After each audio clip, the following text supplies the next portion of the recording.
Assalamualaikum warahmatullahi wabarakatuh. Bismillahirrahmanirrahim.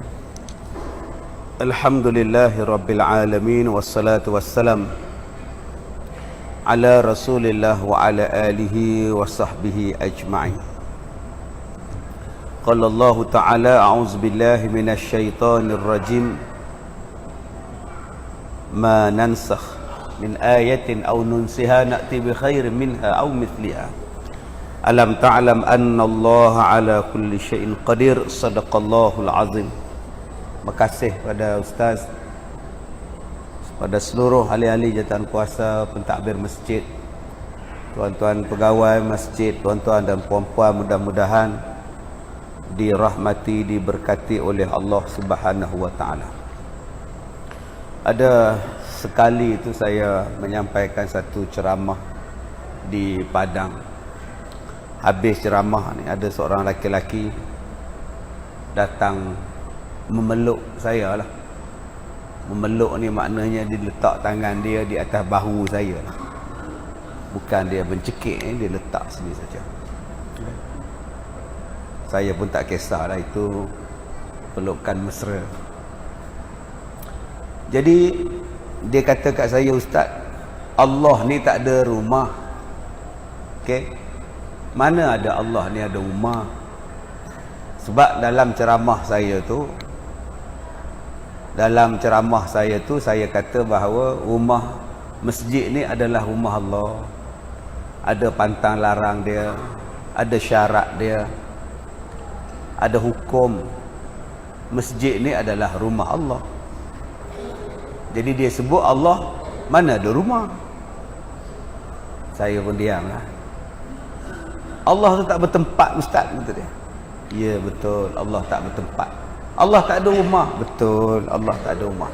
Habis tu yang ustaz cakap masjid tu rumah Allah, ustaz. Tak apalah.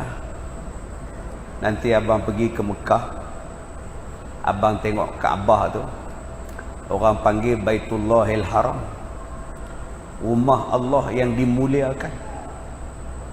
Jadi abang jangan panggil Baitullah, panggil apa? Adakah Allah duduk atas Kaabah? Tak. Tapi tetap orang panggil Baitullahil Haram, rumah Allah yang dimuliakan. Bukan maknanya Allah duduk situ, Allah tidur situ, Allah lepak situ. Tak. Maksud Baitullah, rumah Allah tu apa? Satu penghormatan untuk masjid. Masjid bukan hak individu. Masjid adalah hak umat Islam.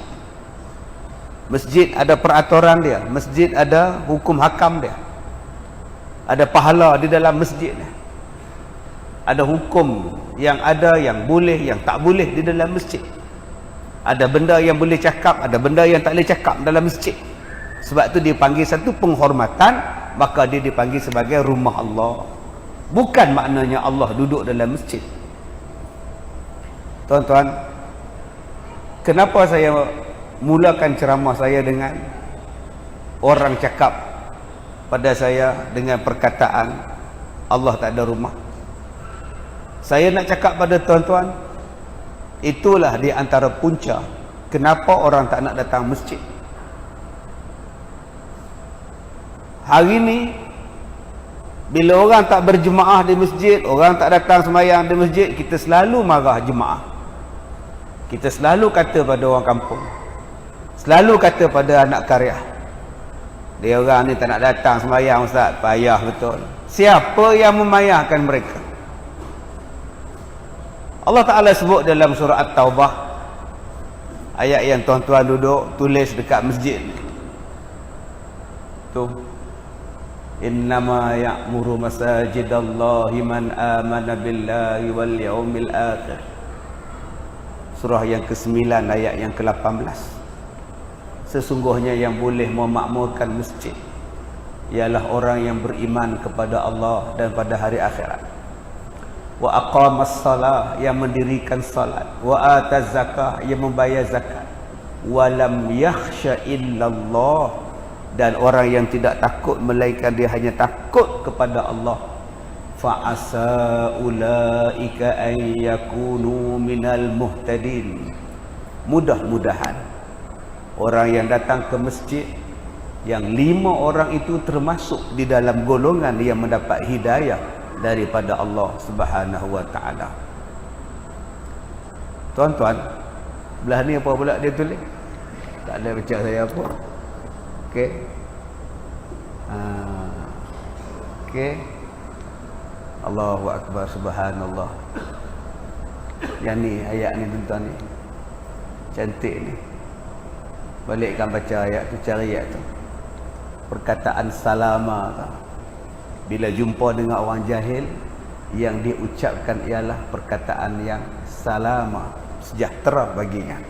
Baik, tuan-tuan yang dirahmati Allah, saya sebagai penceramah, okey,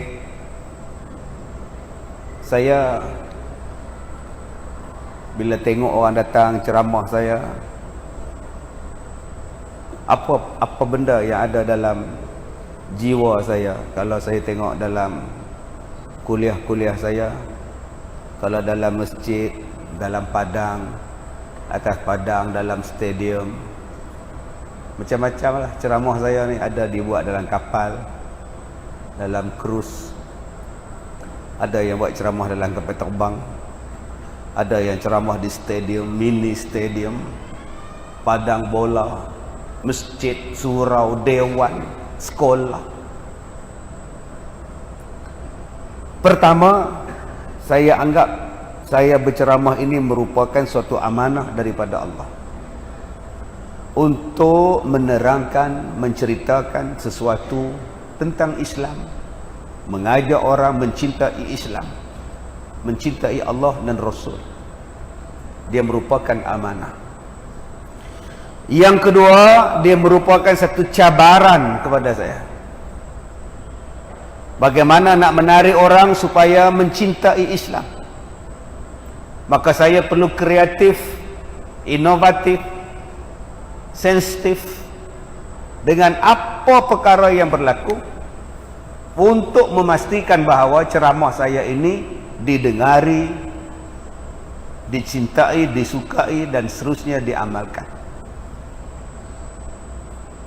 Sebab itu prinsip yang saya pegang di dalam saya menyampaikan ceramah, ajar orang yang datang.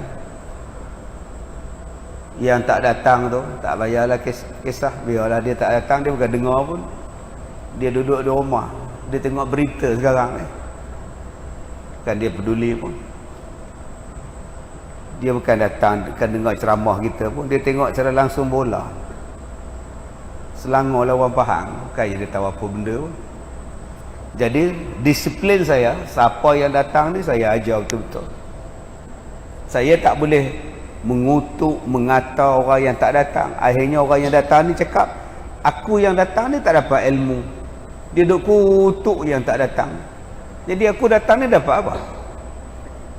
Yang seterusnya, saya salah, tuan-tuan ni semua betul. Itu prinsip saya. Kalau tuan-tuan tidur, saya yang salah, tuan-tuan betul. Sebab apa saya salah? Sebab saya tak pandai berceramah sampai tuan-tuan tertidur. Kalau saya bijak berceramah, tuan-tuan takkan tertidur. Saya yang gagal, tuan-tuan yang betul. Prinsip saya. Kalau tengah saya ceramah, balik orang bangun, sapu punggung, balik start kereta, brum belah. Bukan dia yang salah, saya yang tak pandai tackle dia. Tunggu sampai habis kuliah. Kalau saya kuliah orang tak datang, yang datang Tok Imam, pengurusi, Tok Siap, Tok Bilal. Saya gagal, bukan 4 orang ni yang gagal. Yang tak datang tu pun tak. Saya yang salah sebab saya tak pandai berceramah sampai gagal menarik orang datang. Saya yang salah. Tok Siap bergantung duk tengok. Nak edah tabung tak edah tabung, nak edah tabung tak edah tabung. 4 orang je nak edah tabung apa? Lelah tolak pengurusi, tolak Tok Siap, tolak pengurusi, datang Tok Imam balik. Dapat RM3 je malam tu. Nasib baik dia tak tolak kat ustaz pula. Bukan orang yang tak datang tu salah, aku yang salah sebab aku tak pandai ceramah. Sebab tu dia orang tak datang. Mereka mengantuk bila aku mengajar, mereka tak faham bila aku mengajar, aku pula mengajar pula tak ikut current issue, tak ikut kehendak, dan tidak menjadikan mereka puas dengan ilmu, sebab tu mereka tak datang. Maka bila kita faham, bila saya faham keadaan masa itu, saya mesti memperbaiki performance saya. Saya yang salah, saya yang kena perbaiki performance saya, supaya orang yang datang faham. Bila dia faham, dia balik rumah, dia bagi tahu dekat suami dia, abang, rugi abang tak datang tadi, ustaz tu aja faham bang, bulan depan dia datang lagi, kita dah tambah lagi seorang jadi ahli baru. Bayangkan kalau bulan lepas kita mengajar dengan baik, ada 50 orang, 50 orang ni recommend pada 50 yang lain, dah jadi 100 dah pada bulan hadapan. Tetapi kalau kita buat performance yang buruk, bad performance, semalam aku pergi, ustaz tu mengajar, pening kepala aku, ya Allah, aku tidur. Ustaz mana? Kazim, ya Allah, mengantuk lah. Daripada 50 orang bulan lepas, bulan yang datang ni tinggal 20. 20 tu pula pekak 5, tuan-tuan. Duk pakai alat bantuan pendengaran 5 orang, yang kencing tak lawas 4 orang. Sebab itu malam ni saya tak nak cerita tentang tajuk kita hari ni, erti mengimarahkan masjid dengan sebenarnya. Saya nak kilah tajuk ni, kenapa orang tak nak datang masjid, supaya kita ni rasa bersalah. Mereka tak datang tu bukan pasal mereka, pasal kita yang gagal menarik mereka. Selalu dalam ceramah kita dentam, apa nak jadi puak-puak ni, masjid dah cantik, air dah free, aircon kiri kanan, kipas helikopter 2, apa lagi nak? Tak nak datang. Kita duk marah mereka, tapi kita kadang-kadang tak pernah tengok kenapa mereka tak datang. Mungkin kita punya masalah. Yang tu yang kita tak buat postmortem. Yang buat postmortem mayat saja. Tuan-tuan yang dirahmati Allah, saya buat yang pertama. Tadi saya singgah semayang di RNR ni, Bangi kan, nilai. Pengurus saya telefon ustaz, ada satu pakcik mengamuk-ngamuk nak cakap dengan ustaz. Saya kata ustaz tak ada, ustaz pergi Bangi. So, dia marah-marah ustaz. Ya ke? Tak apalah, bagi nombor telefon dia, saya call dia. Saya call di rumah ni. Ustaz tu bayar anak saya. Yang ustaz mengutuk saya buat apa? Masa bila pula saya mengutuk? Dah ustaz kata saya bang tak betul pasal saya 4 kali kursus, saya 4 kali azan. Kalau saya tak betul, kenapa saya dapat sijil kursus? Kalau siapa pergi kursus kompon dapat sijil. Apa masalahnya bang? Dah, kalau ustaz tak puas hati dengan saya, ustaz datang direct lah jumpa saya. Pasal apa ustaz hantar pula orang tengah pula suruh datang? Siapa orang tengah tu? Abang ni cakap pasal apa? Saya tak tahu apa. Cerita apa abang? Ustaz ngutuk saya, orang ni sampaikan pada saya. Dia kata ustaz suruh sampaikan. Saya tak pernah pergi pun masjid abang. Saya tak pernah semayang jemaah pun di masjid abang. Masa bila saya ngutuk abang? Muka abang saya lupa, tak kenal. Ni perangai manusia. Saya tak tahu tuan-tuan. Dia kata saya cakap, Ustaz Kazim cakap dia bang tak betul. Saya tak pernah dengar pun abang bang. Siapa abang ni saya cakap? Abang pun saya tak pernah dengar bang. Macam mana saya nak kata bang abang tak betul? Berapa banyak bang tu tuan-tuan?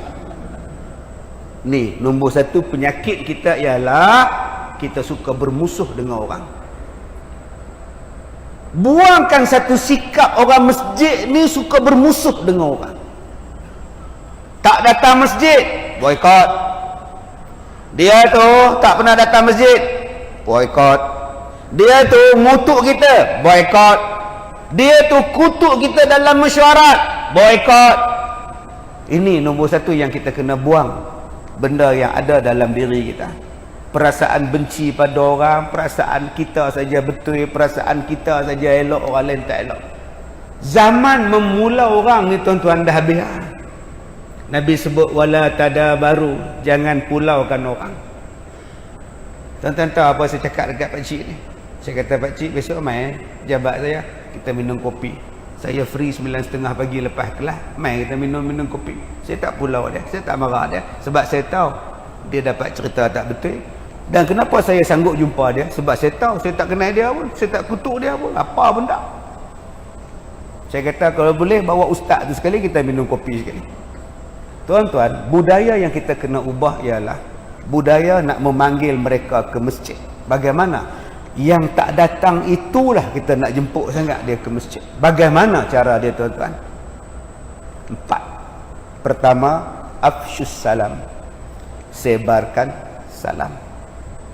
Kedua, wa at'imut ta'am, beri makan. Ketiga, wasilul arham, sambung silaturrahim. Keempat, wasallu bil laili wan nasu niyamun, dan bangun semayang malam waktu orang lain tidur, engkau bangun semayang malam. 4 benda ni tuan-tuan kita kena buat. Pertama apa dia? Sebarkan salam.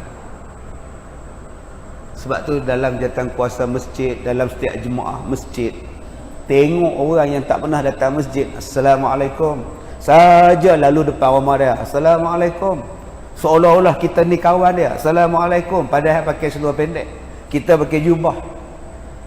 Dia duduk depan rumah pakai seluar pendek, duduk lak kereta, Assalamualaikum, salam, Assalamualaikum, Waalaikumsalam. Sehari 10 orang, Assalamualaikum, Waalaikumsalam, Assalamualaikum. Besok tak pakai dah seluar pendek tuan-tuan. Orang masjid semua salam kan dia, siap berhenti lagi. Mana tuan-tuan? Ini yang kita hari ni pakai serban, pakai jubah gini, gilang kepala. Apa nak jadi tu bangka pendek neraka, jalan terus. Nabi suruh baik dengan dia. Cara nak baik dengan dia apa dia? Salam, Assalamualaikum. Ni akak-akak, pergi salam lah. Mentang-mentang kita ni 24 jam bagi telekung. Sejak balik pada umrah sampai sekarang telekung. Sidekai dengan telekung, baju telekung, pi market telekung, masjid telekung. Jiran sebelah rumah depan tu tak pakai tudung. Astagfirullahalazim. Dibakar kamu engkau dalam neraka, kata dia buat ni kan. Assalamualaikum, Assalamualaikum, Assalamualaikum. Cukup seminggu bertudung masjid depan tu. Sebab apa? Sebab dia rasa bahawa kita dah kenal dia, kita kawan dia, kita baik dengan dia. Orang masjid taklah sombong punya. Sekarang mereka merasakan bahawa ni, bahawasanya kita ni berada pada kelas tersendiri, dan mereka juga berada pada kelas tersendiri. Kadang-kadang mereka merasakan bahawa mereka lebih kelas daripada kita yang datang masjid. Dan kadang-kadang mereka merasakan bahawa mereka tak ada kelas nak dibandingkan dengan orang masjid. Dia orang baik-baik, saya siapalah, mereka alim-alim, saya ni jahil ustaz, malulah saya ustaz. Ada pula cakap, masjid tu untuk orang pencin bolehlah, saya ni tunggu saya pencin nantilah. Nampak tak dua perasaan ini? Sebab kita tak bagi salam. Lepas ni tuan-tuan kita kawan dengan dia, kamu hebat ke, kamu tak hebat ke? Assalamualaikum. Woi, siapa tu bang? Tan Sri, pengurusi masjid. Ya Allah, tak ada sombong abang ya? Baik dia orang tu. Nampak? Ada je korban saya tengok tu, borang tahlil ada, borang akikah, borang korban ada kat belakang. Sampai bila kita nak buat budaya boikot? Yang dapat kupon saja ya, yang dapat daging ya, yang mana tak dapat kupon minta maaf ya. Kawan beratur daripada pukul 10 pagi. Ada kupon tak? Kupon tak dapat? Tak dapat minta maaf. Minta maaf. Takkan tak dapat sekilo kot. Engkau pergi kat Tesco belambak daging, tak pergi beli sana. Cuba cakap dekat dia, tak ada kupon bang. Tak ada, tak tahu pula ada kupon. Oh, kita terahak sebab lembu pun 5 ekor je. Jadi siapa yang dapat kupon dapatlah. Tak apalah. Abang ambil lah saya punya. Abang ambil lah daging saya punya. Tak apalah, dah tak ada, tak apa, rezeki tak ada. Tak apalah bang, saya rasa besar sangat kalau abang ambil. Ya Allah abang, dengan sekilo daging, touching dia. Dia balik, dia beritahu kat isteri dia, rupanya ada kupon leha, mana abang tahu? Abang buat bodoh je beratur. Sampai turn abang, dia tanya kupon, mana nak ada? Kupon parking ada lah. Habis itu, ya Allah, abang rasa tahulah siapa dia. Dia bagi abang dia punya daging. Ya Allah, baik betul lah leha. Nampak? Itu yang jenis datang beratur, buat muka bodoh je beratur, muka tak malu je. Jangan sebut. Sensitif, dengar dekat dia. Tengoklah. Semayang tak datang. Tak ambil daging sampai. Jahat betul mulut. Jahat. Tu yang belakang seorang lagi nampak. Tu lupa. Tengok bini dia. Bini pun datang. Laki sekilo, bini sekilo. Habis tu yang kau berkilo. Kau yang ngutuk dia orang tu kau berkilo. 4 kilo kau belasah. Kau nampak dia sekilo, dia sekilo. Itu yang datang. Dia datang tu alhamdulillah. Assalamualaikum Din. Waalaikumsalam. Dah dapat daging belum? Belum. Ambil. Dah. Ini tidak kita biar seksa dengan panah. Biar dia beratur. Nabi sebut salam. Kalau dia tak datang ustaz, peruntukkan 40 kilo untuk orang yang tak datang masjid. Siapa tak datang? Mak Topoi, Usuk Welca, Dem Beramboi yang tak datang semua. Yang tak datang tu siapa dia? Pak Mat Tempe. Yang ni kau hantar Pak Mat Tempe. Assalamualaikum. Assalamualaikum. Waalaikumsalam. Apa hal? Saya dari masjid. Nak apa? Nak bagi daging korban Pak Mat. Korban apa?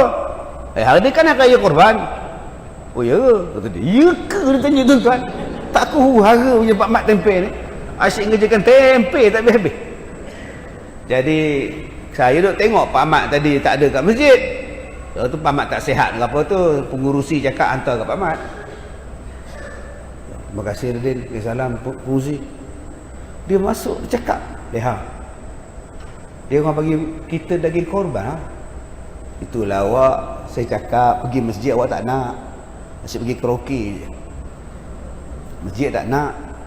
Tengok, masjid tak pernah lupakan awak. Awak je lupakan masjid. Pergilah abang maghrib nanti. Mana tahu kau dapat lagi 2 kilo. Astagfirullahalazim. Tamak pula bini dia tuan-tuan. Jadi lepas ni tuan-tuan, jangan ada budaya boykot. Budaya apa? Wa at'imut ta'am. Bagi makan. Bagi makan. Makan itu melembutkan hati orang. Asal nak buat kenduri, buat di masjid. Buat kenduri di masjid. Masya Allah. Kita ubah dah tuan-tuan. Doa selamat, taklim, nikah, tunang. Buat. Sama ada kenduri itu waktu kita susah, atau kenduri itu waktu kita senang. Buat di masjid. Ada ke ustaz kenduri waktu susah? Kalau kenduri waktu senang, saya boleh terima ustaz. Kenduri seronok, saya boleh terima ustaz. Anak masuk universiti, seronok tak? Seronok. Anak dapat kerja, seronok tak? Seronok. Anak kahwin, seronok tak? Anak dapat cucu, cucu dapat anak, seronok tak? Seronok. Sebab tu kita buat akikah, buat kenduri kesyukuran, doa selamat. Habis tu, kalau anak kena tangkap polis, kenapa tak buat kenduri? Buat kenduri doa selamat dulu. Nasi biryani tu. Kenduri apa ni Din? 2 hari lepas anak saya tangkap polis. Kenapa? Biasalah, leman tu isak dadak lah. Itu nak minta jawatan kuasa masjid, tolonglah buat doa selamat sikit, mudah-mudahan berubahlah leman tu. Tak kepelik bunyi dia. Kenduri apa ni? Anak dia tangkap polis. Isak dadak. Akhirnya tak ada siapa ngumpat dia. Sebab nasi biryani dapat, lepas makan nasi biryani, kem pelikat pula seorang satu. Siapa nak ngumpat lagi? Anak Leman kena tangkap polis 2 malam lepas. Kau cakap banyak lah, kau semalam nasi dua pinggang kau balun, kau pelekat muka sapu, kau cakap banyak. Terus diam tuan-tuan. Benda ini disebut oleh Allah dalam Al-Quran 133, 134 surah Ali Imran. Alladzina yunfiquna fis sarra wad darra. Orang yang membelanjakan hartanya pada jalan ketika dia senang, ketika dia suka, ketika dia gembira, dan juga orang yang membelanjakan harta dia pada ketika dia susah, dia miskin, dia sedih, dia boleh bersedekah pada jalan Allah. Orang ini adalah orang bertakwa. Direct Allah cakap tuan-tuan. Kalau kita hari ini dapat cucu, dapat anak, kita suka, kita buat akikah. Itu nama dia fisarra. Tiba-tiba hari ini meninggal suami kita, tu nama dia dorok makcik. Suami meninggal ni nama dorok. Abang isteri meninggal ni sedih, nama dia dorok. Tiba-tiba sedih pun mampu lagi sedekah dekat orang. Takwa lah tu. Di mana yang tuan-tuan nak kata bid'ah? Mana bid'ah? Dalam Quran sebut orang yang membelanjakan harta dia ketika dia senang, ketika dia susah, ketika dia gembira, ketika dia sedih. Sedih pun boleh panggil orang masjid, bagi makan, buat kenduri, bagikan pelekat, bagi duit hadiah kat mereka, tolong doa untuk arwah suami saya, tolonglah. Salah tak? Tak salah. Yang ketiga, apa kata Rasulullah? Wasilul arham. Sambung silaturahim. Sayang tuan-tuan, duduk dalam masjid kita gaduh. Dulu dia AJK masjid, dapat jatang kuasa baru, nama dia dah tak lekat, hilang terus. Dengan dia pun hilang. Habis itu semayang di mana? Tak tahu Ustaz, tak dapat dikesal Ustaz. Takkan sembahyang Jumaat tak datang. Dengar cerita lah isteri dia cakap, dia sembahyang Jumaat pun di rumah dia Ustaz. Oh dahsyat tu. Dia buat secara langsung pada Masjid Negara Ustaz.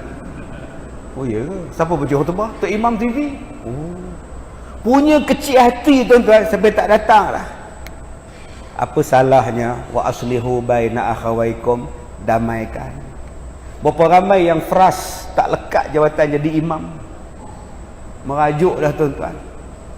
Dia nak pergi semayang, dia langkah lalu depan masjid. Tak tengok dah masjid begini dengan serban dia. Semayang hujung. Apa salahnya imam? Takkan tinggal masjid. Yalah, orang dah tak mau kat aku. Dia orang dah ada imam hafiz. Hafiz. Aku apa ada? Mampus. Kata dia tuan. Tak apalah. Jangan macam tu imam. Dah jangan panggil aku imam lah. Aku bukan imam lagi dah. Habis tu nak panggil apa? Nama Imam Mahdi. Memang dia panggil Imam Mahdi lah. Janganlah macam tu. Dia masjid kita, Mam.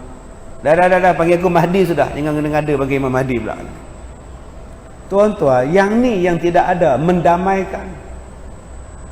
Usaha untuk mendamaikan tu tak ada. Dan yang keempat, tuan-tuan, kita orang masjid, Nabi suruh buat apa? Semayang malam-malam. Sebut nama orang yang tak datang. Yang duk bantah, yang duk kutuk, yang duk boykot, yang duk hentam, yang duk buat surat layang, yang duk report dekat Jabatan Agama. Panggil buruk betul dia ni.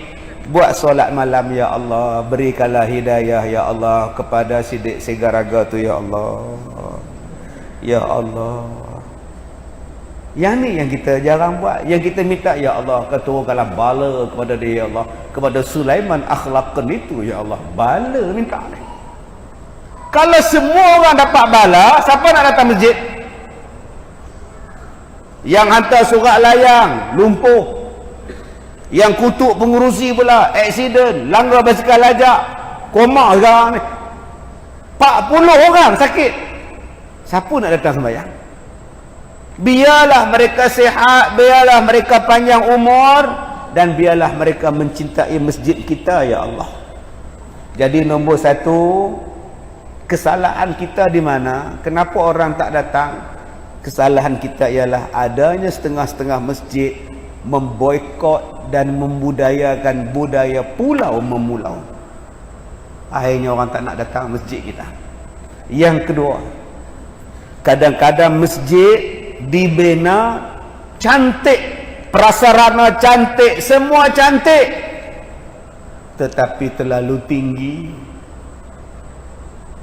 Saya pergi satu masjid, saya yang sihat ni pun tuan-tuan, tengah-tengah naik tangga tu berhenti duduk atas tangga.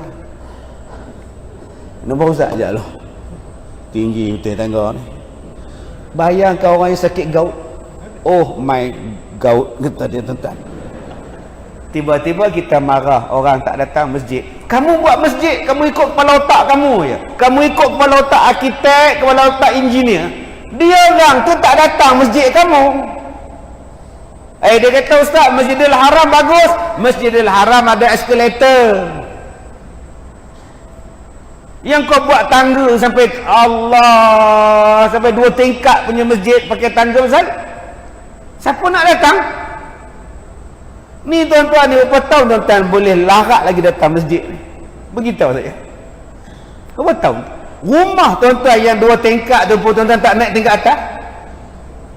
Duduk di bawah, penuh tingkat bawah. Anak tak balik, hutan tingkat atas. Anak tak balik, burung sarang di atas.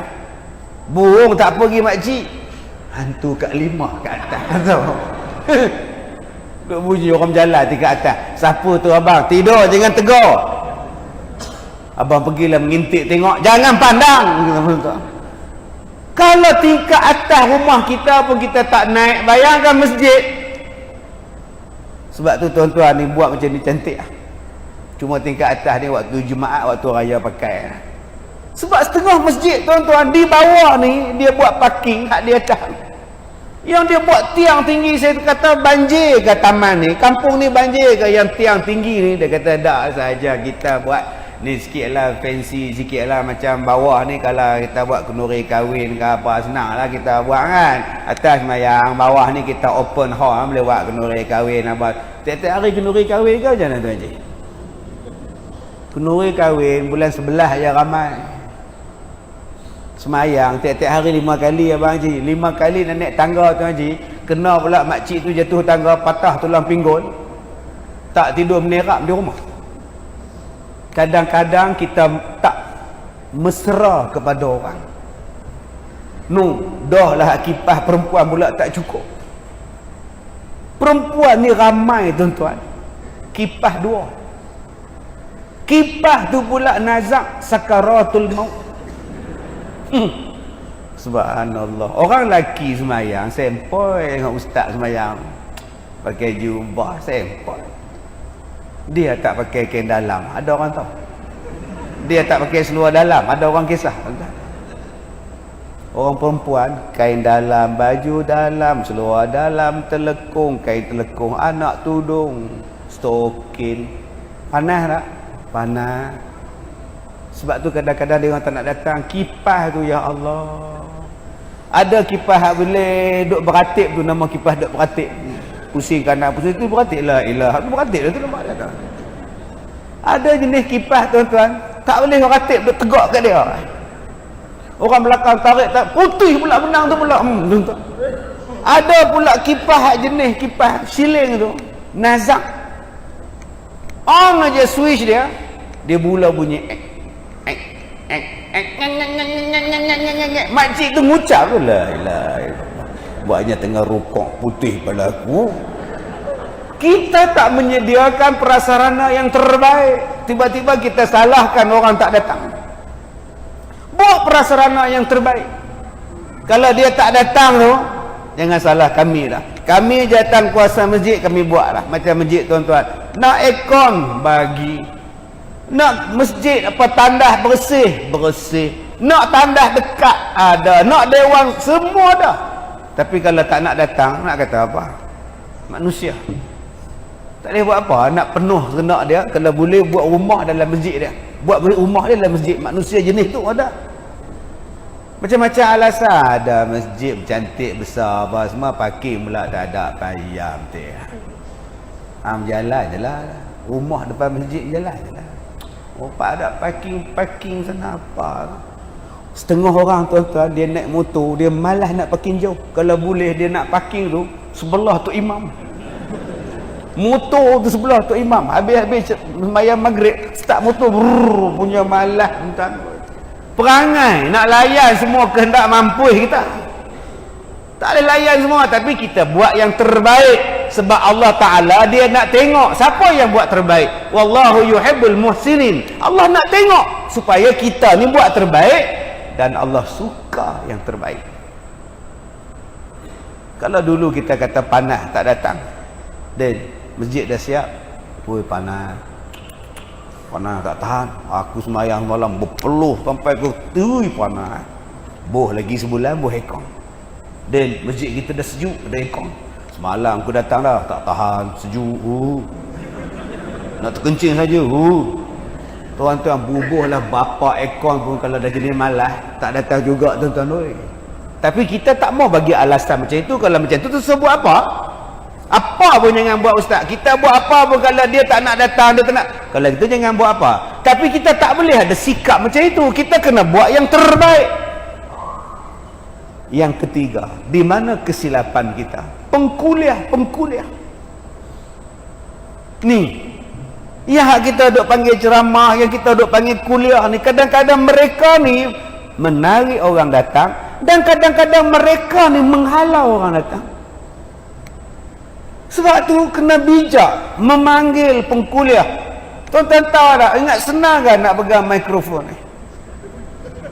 Oi, susah tuan-tuan. Ni, tuan-tuan boleh pegang mikrofon ni dengan senang. Pergi kedai tom yam yang buat karaoke, insya-Allah senang pegang. Tu pun queue lah juga. Lambatlah pula. Saya pergi ceramah satu tempat. Ceramah saya lah. Buat kat Padang.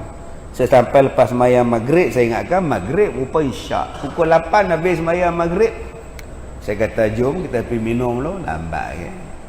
Minum kedai tepi jalan. Toki kedai tu mari, dia bawa album. Buruk gila album. Natang apa ni? Dia kata apa sementara ni, boh perkenal lah satu dua lagu. Lagu apa? Oh, karaoke. Astagfirullahalazim. Saya tak apa, saya tak aktif nyanyi bang. Ni nak pergi mana ni? Dia tanya. Saja berjalan sini. Malam ni ada ceramah Ustaz Kazim. Oh dia main sini malam ni? Ada, saya minat kat dia tiap-tiap hari tengok TV. Saya kata, akulah Ustaz Kazim tu. Nampak benar nipu dia ni pun tuan-tuan. Takkan dia tak cam saya tuan-tuan. Dia suruh saya menyanyi. Tuan-tuan, nak pegang mikrofon pun ikut turn. Ni, nak pegang mikrofon sebagai seorang pengkuliah di masjid bukan senang tuan-tuan. Tiba-tiba bila dah dapat mikrofon, engkau main-main, leceh. Bukan senang tuan-tuan nak baca khutbah tu. Tuan-tuan ingat senang? Tiba-tiba bila baca khutbah, separuh tidur. Tak masuk dalam masjid. Bila makmum masuk?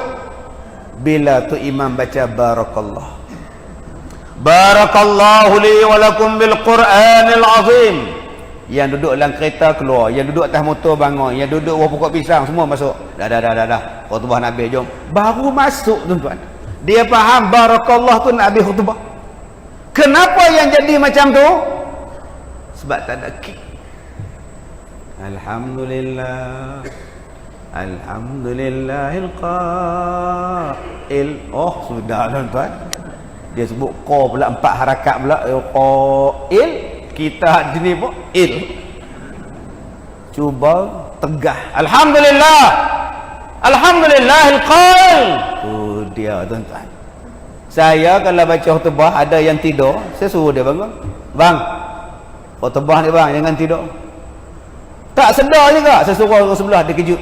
Abang kejut dia bang. Wah, khutbah bang, bangun bang.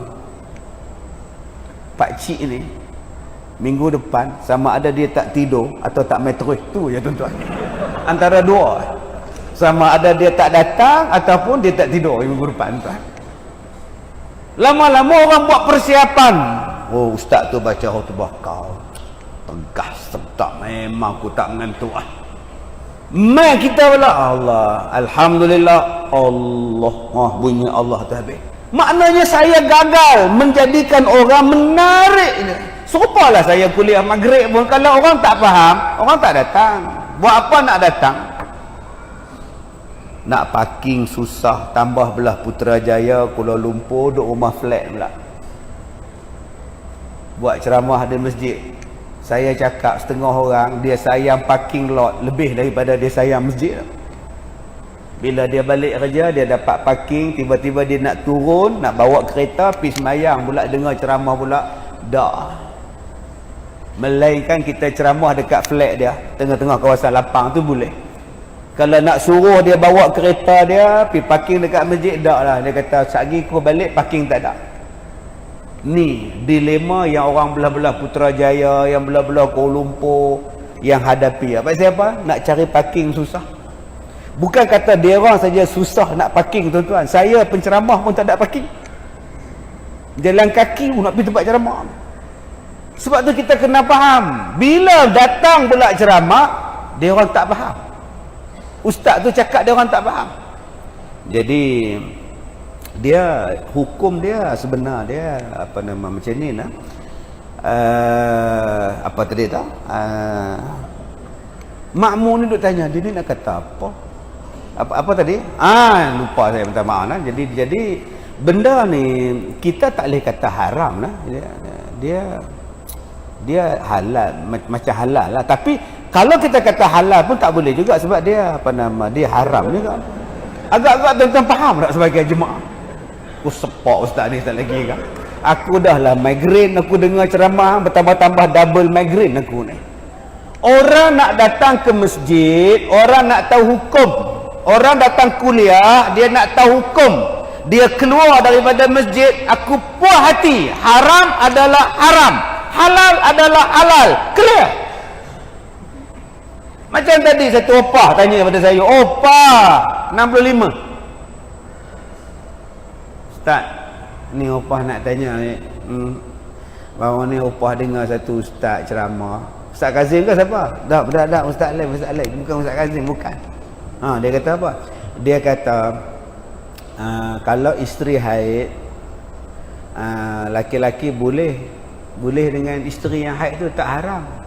Loh, ustaz mana? Dia kata suami boleh bersetubuh dengan isteri ketika isteri haid. Dia kata salah tu kau. Allah dah sebutkan dalam Quran kan, wala taqraba tu. Kan jangan. Yas'alunaka 'anil mahid. Qul huwa adzan fa'tazilun nisaa fil mahid wa la taqrabuhunna hatta yadhun. Ayat tu dia baca, dia kata, Allah kata dalam ayat tu jangan hampiri isteri dia. Hak tu boleh. Loh, sudah tuan-tuan. Saya kata kalau nak buat yang tu dengan isteri, kena hampir dengan isteri baru boleh buat. Hampir pun Allah kata jangan hampir, jangan buat. Kalau nak buat tu akak kena duduk dekat, melainkan kalau dia daripada sini sampai panjang sana tak apa lah, saya kata. Duduk jauh pun boleh. Tu hubungan jarak jauh nama dia. Ustaz mana ni? Pening kepala tuan-tuan. Tapi makcik ni nak faham, boleh ke tak boleh? Tak boleh makcik, haram. Waktu isteri haid, haram bersetubuh. Dah, selesai. Tapi kalau tuan-tuan cakap, makcik tanya ni, makcik ada haid kan? Dia balik dengan buah tu, dia tanya hukum boleh tak boleh, bukan hangkilah dia. Makcik tanya apa, makcik pun tak ada lah. Teriak balik orang tua, nangis kat rumah.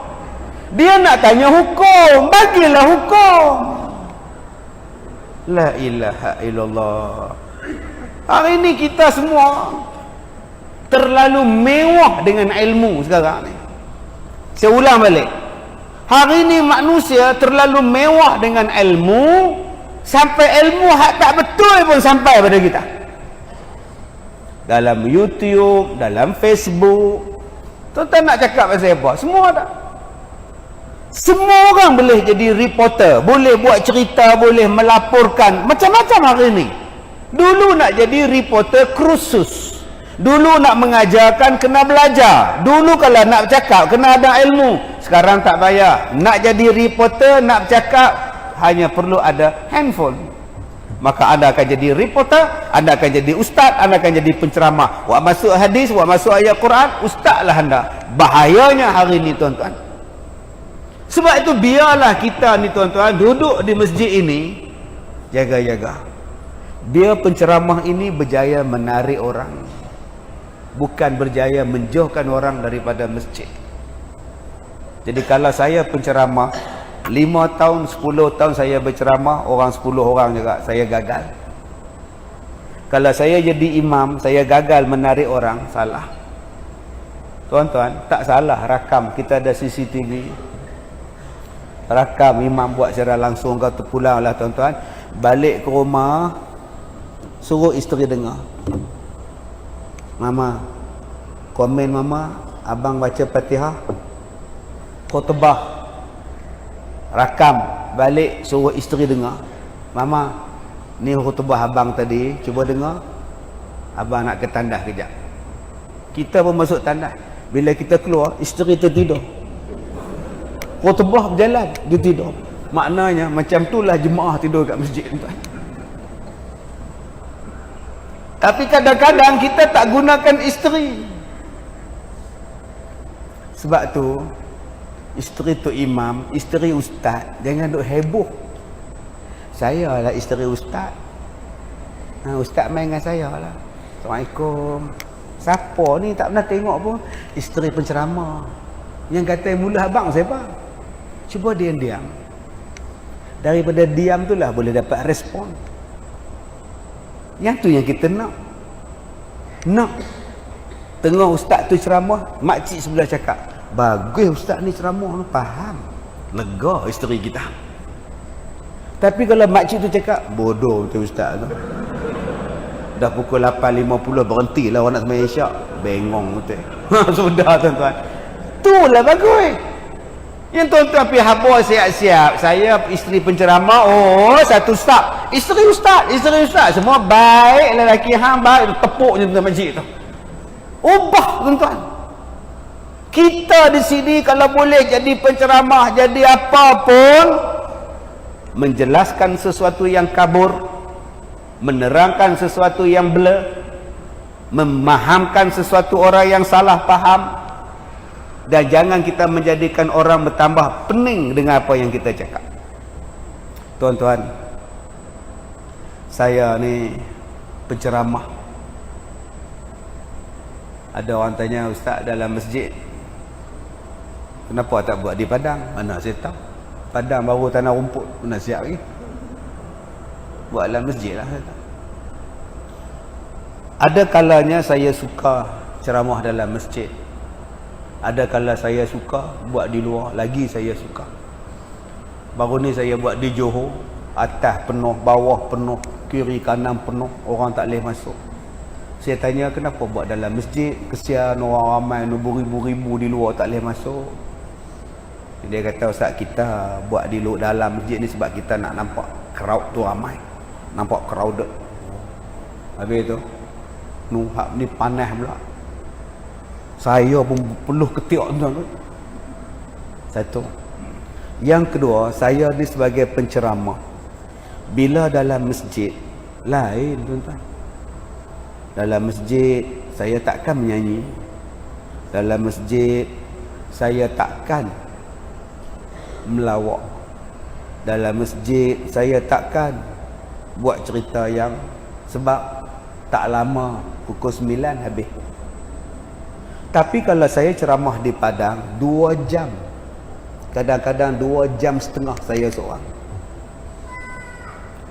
baru sekali saya dengar suara budak. Nampak? Dalam masjid budak-budak tak ada. Kalau ada pun, kalau dia menjerit, tok siap jegi mata, duk berlari tingkat atas. Hoi!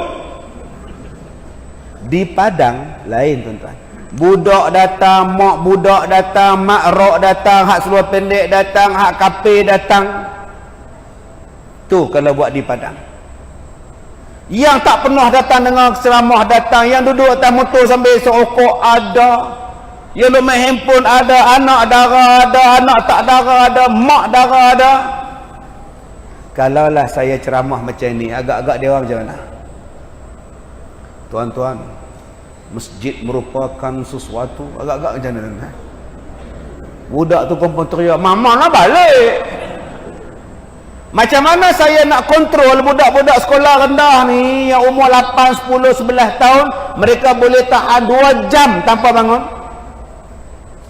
Macam mana saya nak kontrol makcik-makcik ni yang sakit gout, sakit pinggang, selama 2 jam mereka tak bangun? Kencing muntahan. Tak kencing 2 jam setengah.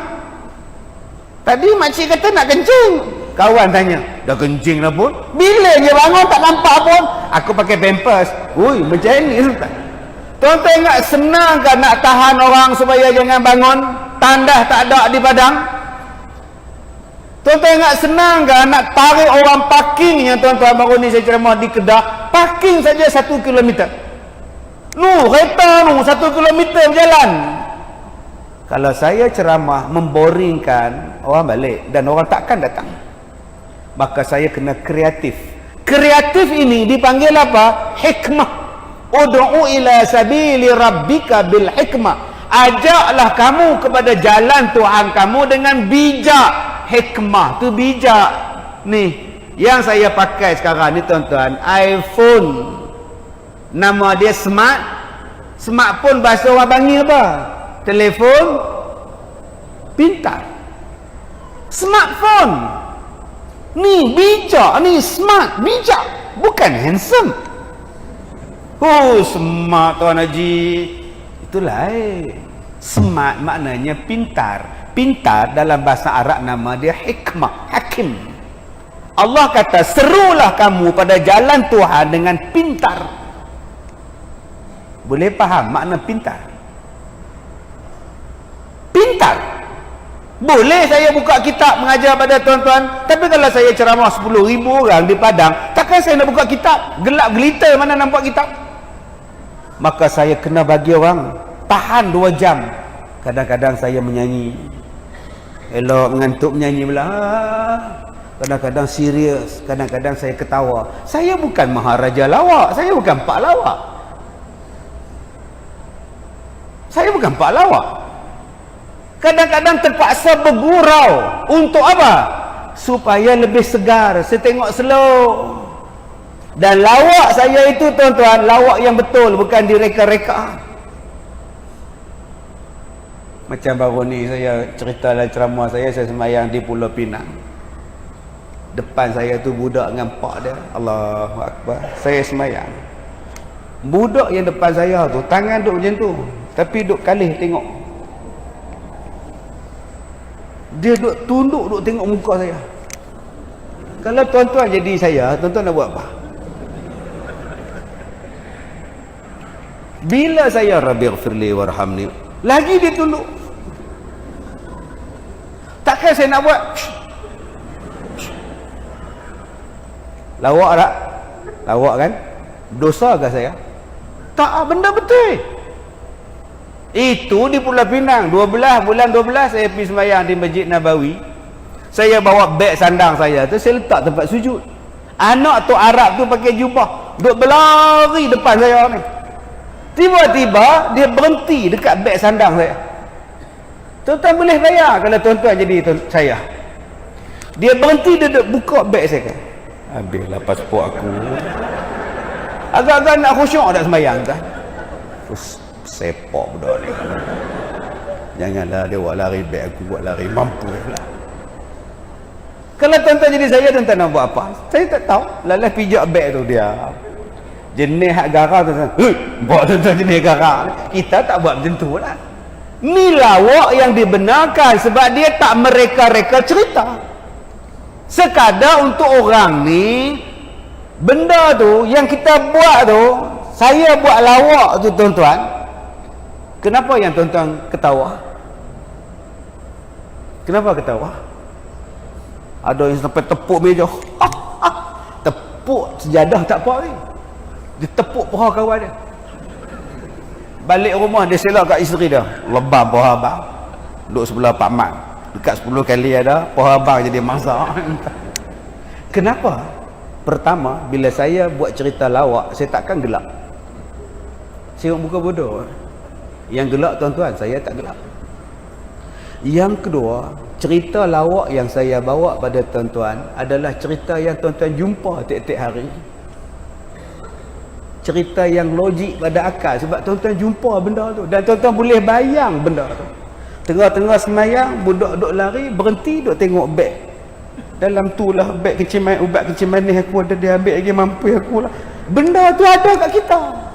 Tu dia ni yang dibenarkan. Kita tak mau jadi pak lawak sepanjang-panjang masa dalam ceramah. Jadi yang tu yang penting tuan-tuan. Tarik orang, pilih orang. Jangan semata-mata tarik bubur ustaz ni semata-mata nak penuhkan jadual. Orang datang tak datang dia punya abad saya. Tak. Pilih hak mana disukai. Ni nombor 4. Yang ni kot Tok Bilal tu marah tadi. Balik buka kitab. Buka kitab. Yang paling hebat dalam masjid kita ni siapa? Ni bukan sejadah, Tok Imam. Dia duduk depan, kita belakang. Tak ada siapa boleh depan Tok Imam melainkan mayat. Mayat lagi terror. Sekali datang masjid depan imam. Hebat tuan-tuan. Ni sebab tu Nabi cakap, berebutlah, berusahalah untuk jadi imam. Tak boleh ustaz, jabatan agama dah lantik, tak apa, jadi imam di rumah. Jom mama, kita sembahyang jemaah, abang jadi imam. Ya Allah, mama ni berlari pergi bilik air nak ambil wuduk. Kejap abang, kejap, tunggu mama tahu nak sembahyang jemaah. Isteri keluar bilik air, Assalamualaikum warahmatullahi wabarakatuh. Ferahnya. Tak percaya tanya makcik, apakah saat yang paling feras? Tak dapat sembahyang dengan suami. Apakah perasaan yang paling seronok? Suami jadi imam, isteri jadi makmum.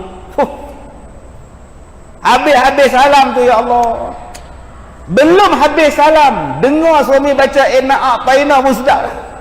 Inna a'tainakal kautsar. Isteri cakap apa? Ya Allah, pilihan yang tepat. Seronok tak?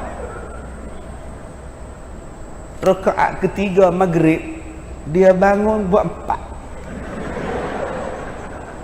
4. Habis salam, pasal apa abang maghrib 4? 3 ni tak cukup. Kita dah pencen mama. Jangan kedekut sangat dengan Tuhan. Buatlah 4. Banyak pahala. Astagfirullah. Silap pula pilihan aku ni. Gila isim pula tuan-tuan ni. Sebab tu abang-abang berusahalah jadi imam pada isteri abang-abang. Puas. Sebab tu kalau kita jadi imam di rumah, dia tahu dah kita nak jadi imam. Apa isteri buat? Sejadah. Dia sejadah kita, dia dah hampar siap-siap. Silap-silap dia dah pakai telekong dah tunggu. Cuma dia tak boleh azan je tuan-tuan. Punya seronok. Apatah lagi kalau dia jadi imam di masjid, lagi isteri seronok. Duk sah depan sekali orang perempuan. Panjang tengkuk isteri tu imam. Dah cakap dah tu jangan pakai jubah tu ya Allah. Jubah tu tak iron lagi. Laki aku lah. Nampak tu. Silap-silap hari bulan dia yang kabut. Suami saya lah imam tu. Jemaah perempuan cakap tak tanya pun. Dia bangga. Pak saya besarnya pahala. Sebab tu yang mana jadi imam, buat yang terbaik. Bacaan imam ni boleh menarik hati yang tak datang masjid.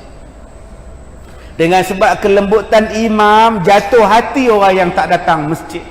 Dengan lembutnya imam menyelesaikan masalah masyarakat, apa-apa masalah pun orang cari tu imam. Sebab itulah peranan imam dulu-dulu, subhanallah. Anak nak bercerai tu imam, nak letak nama anak tu imam, nak kenuri, tarikh kenuri tanya tu imam, tarikh bertunang tanya tu imam, nak naik tiang seri rumah tanya tu imam. Sebab imam adalah imam betul-betul. Dia bukan setakat imam dalam solat, imam dalam masyarakat. Tak makan orang selagi mana imam tak makan. Hari ni tuan-tuan dia belasah makan semua. Imam sampai dah ada dah. Allah, imam lambat, kami ingat imam tak datang. Begini dia tengok tu imam tu. Nangis tu imam tu balik tuan-tuan. Jom tuan-tuan kita bawa balik ke wibawaan Tok Imam, hormat. Kalau agama lain boleh hormat Tok Sami dia orang. Kenapa kita tak boleh hormat Tok Imam kita? Saya tak samakan Sami dia orang dengan imam, tak. Dia orang hormat tuan-tuan. Jumpa lu. Jumpa tunduk lalu depan kedai bagi duit. Tu Tok Sami depa.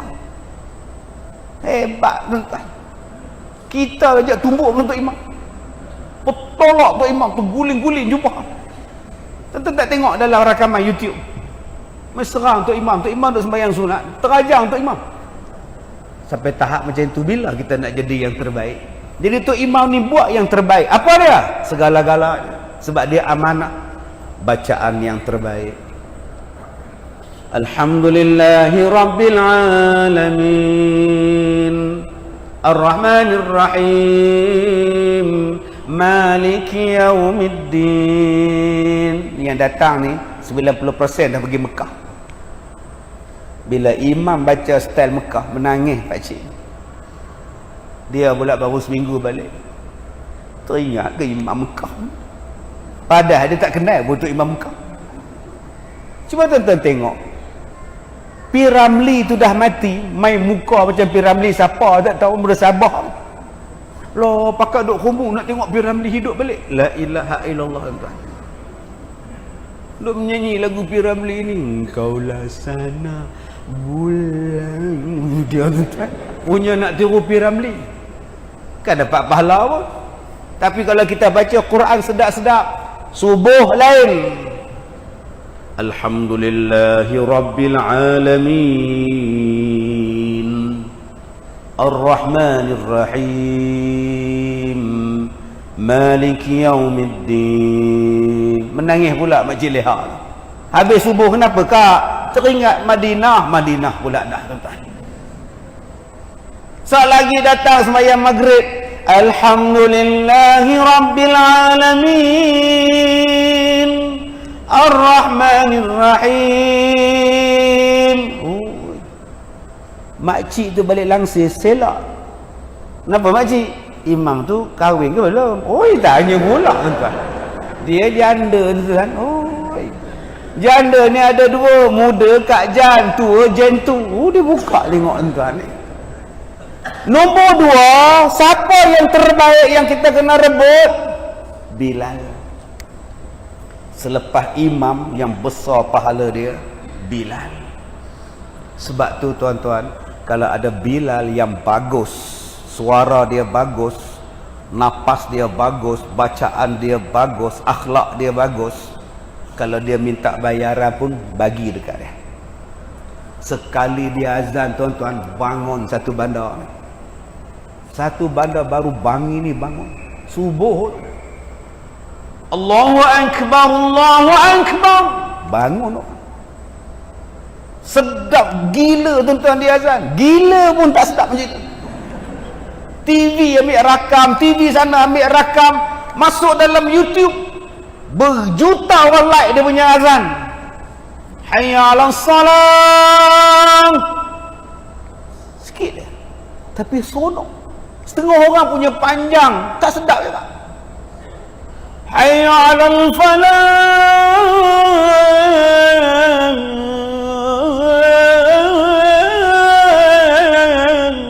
Apa ke benda besar? Azan 15 minit, sembahyang 3 minit. Apa pasal? Cuba tengok orang Arab azan. Hayya 'alas salah. Hayya 'alas salah. Pendek. Orang kita ni Allahu Akbar. Oh ya Allah. Bukan saya kata salah pula tuan-tuan. Nah, yang ni yang untuk Bilal kau saya tadi kot. Perbaikilah. Tambah-tambah kita ni masuk waktu bulan Ramadan. Masuk maghrib 7.20. 7.20 tu tok tek jam tu. Bang je lah. Tak payahlah Allahumma salli wa salim ala. Dah 7.24 dah ni. Dah bang ke belum? Bang ya Allahumma salli ala sayyidina Allahu akbar Allahu akbar. Dah 2 minit dah tuan. 7.20 masuk maghrib bang. Allahu akbar Allahu akbar. Tak payah dah Allahumma. Dia tak apa, dia makan dulu. 7.20 dia balus senyap ngap. Dia telan cepat-cepat. Allahu akbar ni hak kita hak di belakang. Lama. Makruh jadi dia. Sebab tu pahala yang besar siapa? Tok Bilal. Daun jadi saksi, batu jadi saksi bahawa dia pernah azan dalam dunia.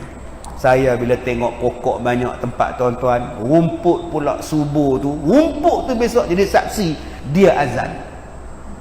Kalau azan itu dia jadi saksi, bayangkan kalau tuan-tuan datang, rumput jadi saksi tak? Batu jadi saksi tak? Pokok depan tu pun jadi saksi. Dia ni kaki jemaah masjid, dia ni tiap-tiap waktu tak pernah miss, dia ni subuh tak pernah miss. Yang tu jadi saksi. Bayangkan kalau kita tak datang. Pokok kata yang ni tobat lahum tak datang. Menteri Kedarah dia sampai. Ceramah apa tak sampai. Pokok jadi saksi. Tuan-tuan tahu tak manusia yang paling handsome di hari kiamat apa? Tok Bilal. Paling handsome. Nabi sebut tengkuk dia paling panjang sekali. Orang lain tak nampak tengkuk dia, nampak kepala paling panjang. Ada pula cakap, apa yang cantik kepala panjang ni tuan? Mana cantik? Itu hadis ke pak? Balikkan buka lagu Fatimah. Oh Mas Ayu, Fatimah nan Ayu, parasnya indah, suara merdu, pakainya cantik istimewa, budi bahasa sungguh indah. Nak sampai leher jinjang tu lambat tuan-tuan. Pakainya cantik, leher jinjang tu. Ada dia sebut leher kontot, ada tuan-tuan. Qobat lahum tak ada. Ramli sebut leher jinjang itu paling cantik. Orang yang leher jinjang di hari kiamat muazzin. Sebab tu tuan-tuan jangan duk kutuk Tok Bilal. Biarlah dia azan. Tapi tak sedap ustaz. Dia setia. Waktu kita tidur dia datang. Waktu kita balik dia lambat balik.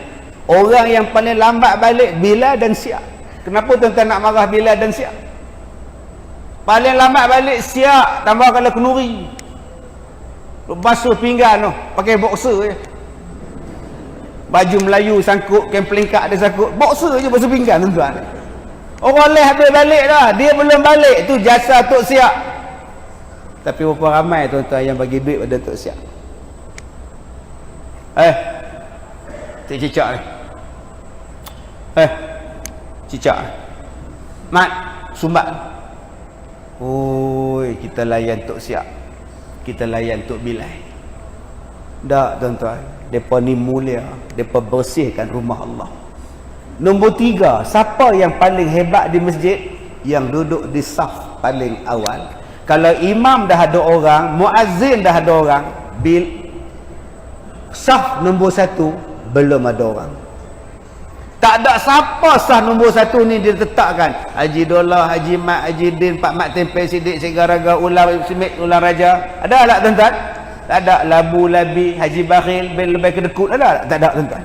Siapa yang nak pahala besar, duduk depan. Silakan. Yang ini paling besar darjat. Sampai Nabi sebut kalau kau tahu darjat sah depan, kau cabut undi. Cabut undi. Kita sekarang tuan-tuan bila sah depan, tak nak ke depan. Kita suruh orang depan. Depan. Depan. Dia tak ke depan juga. Depan. Rupanya tuan-tuan dia sayang ke kipas tuan-tuan. Kalau aku ke depan tak ada kipas, dia tengok kipas panas ni. Itu yang duduk kipas tu. Tu namanya jemaah konduktor bas. Dalam lagi. Dia tak ke dalam juga. Tu konduktor bas nama dia tuan-tuan. Berebutlah tuan-tuan. Dan yang terakhir, jom kita elakkan perpecahan dalam masjid. Orang tak nak datang masjid sebab kita berpecah belah. berpecah kerana parti, pahaman, berpecah sebab benci membenci.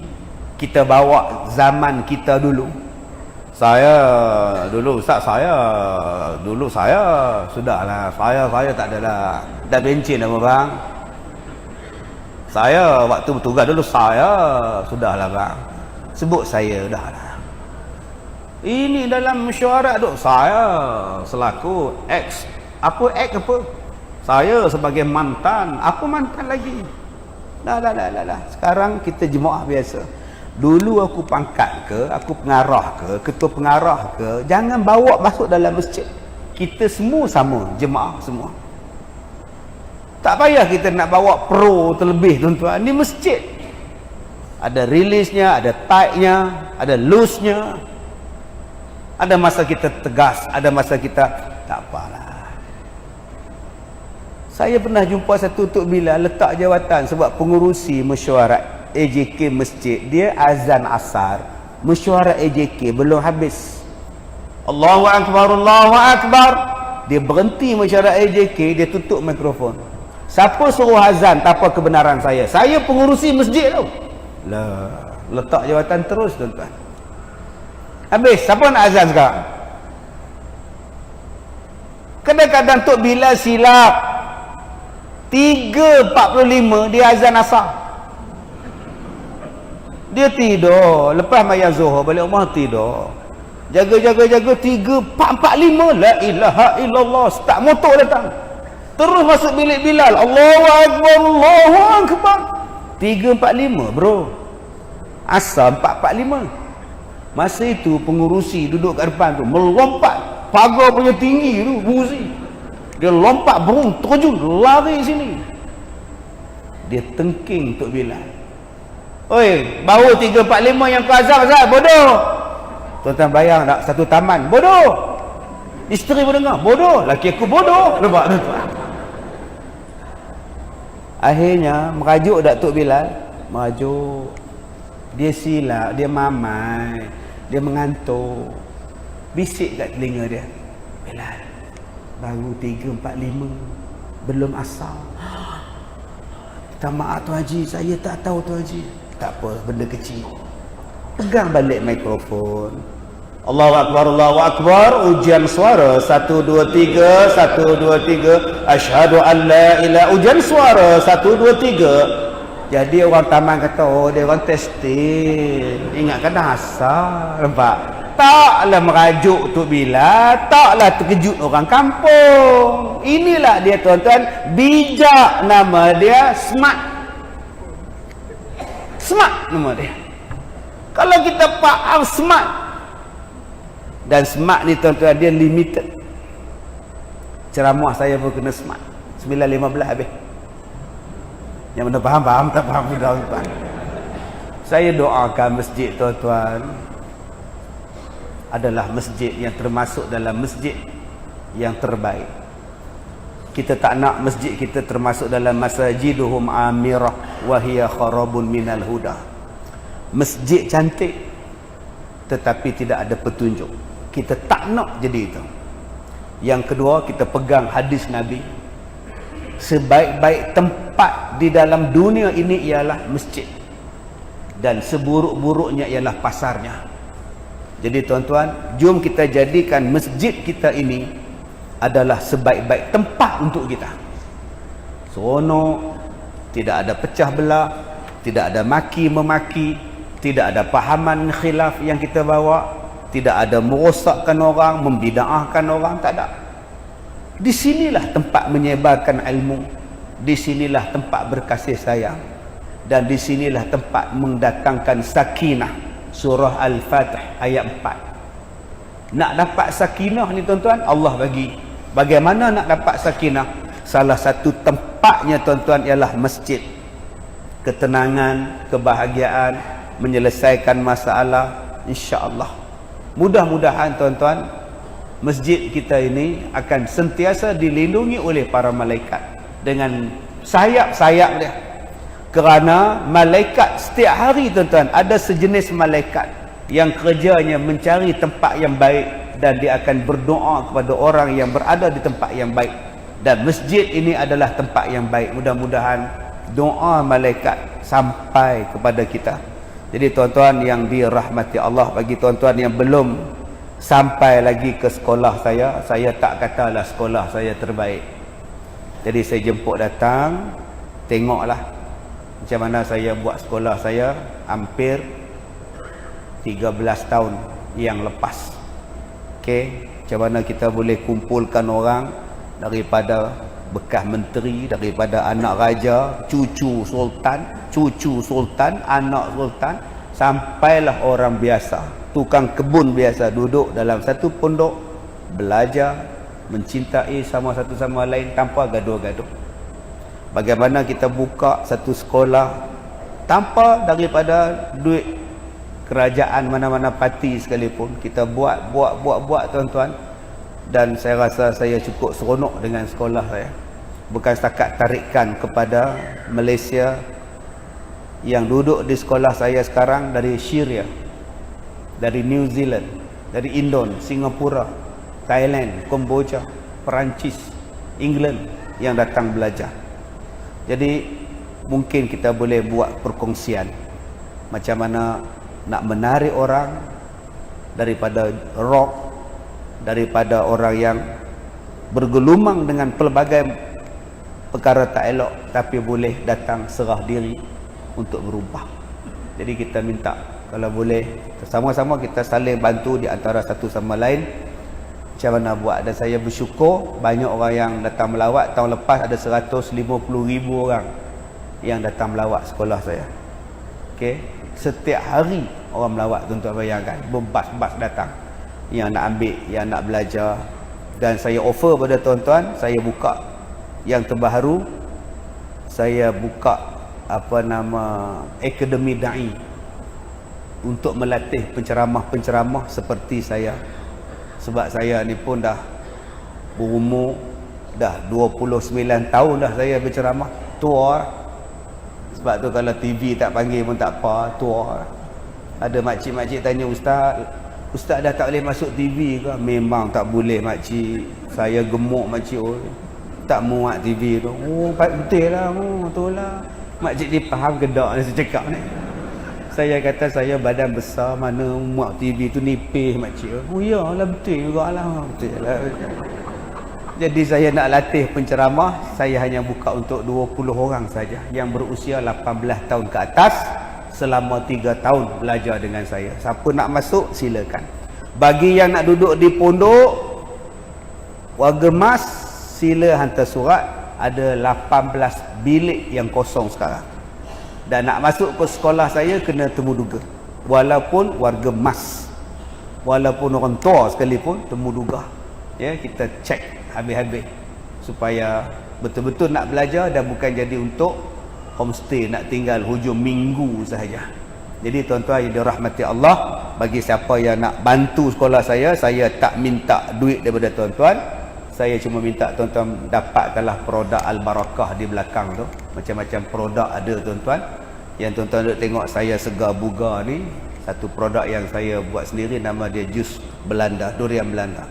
Saya hadiahkan kepada tuan-tuan yang bersedekah tadi dengan durian tadi, dengan payung. Saya ada gambar lagi, saya boleh buka payung, siap gambar saya. Ustaz Kazim sentiasa memayungi anda. Dan jangan cakap abang tak payung. Jadi tuan-tuan, selamat. Mudah-mudahan Allah memberkati. Kalau nak datang melawat, hantar je surat. InsyaAllah kita akan bagi tarikh bila saya ada di sekolah. Terima kasih semua. Saya minta maaf jika terkasar bahasa. Saya dah berceramah 29 tahun. Ini kali pertama saya datang sini. Dan kalau nak jemput lagi 29 tahun daripada sekarang, insyaAllah. Wallahu a'lam. Assalamualaikum warahmatullahi wabarakatuh.